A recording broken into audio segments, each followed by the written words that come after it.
Maaaring sinusubok ng Diyos ang iyong pananampalataya sa 5 paraan. 1. Mga hamon at pagsubok. Kapag dumarating ang problema sa pera, kalusugan, relasyon o trabaho, ito ay maaaring pagsubok sa iyong pananampalataya.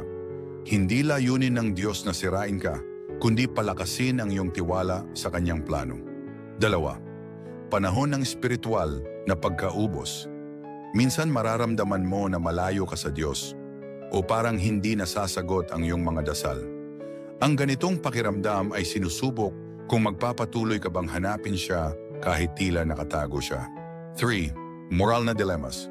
Maaring ilagay ka ng Diyos sa mga sitwasyon na susubok sa iyong mga pagpapahalaga. Sa mga ganitong pagkakataon, makikita kung mananatili ka bang tapat sa Kanyang salita. Kahit na mas madaling piliin ang mali, pipiliin mo ang tama. 4. Naantalang sagot sa dasal. Minsan hindi agad sumasagot ang Diyos o hinihintay ka niya.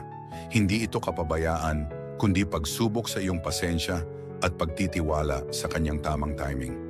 Ang paghihintay ay nagpapalakas ng iyong pananampalataya at nagpapaalala na mas matalino at mas plano niya kaysa sa atin. 5. Pakikibaka sa puso at isipan. Ang pakikipaglaban sa pagdududa, takot o tukso ay isa ring palatandaan ng pagsubok. Tinatawagan ka na iayon ang iyong puso, isip at kilos sa katotohanan ng Diyos upang patunayan ang iyong pananampalataya. Kung nararanasan mo ang mga pagsubok na ito o gusto mong palakasin ang iyong pananampalataya,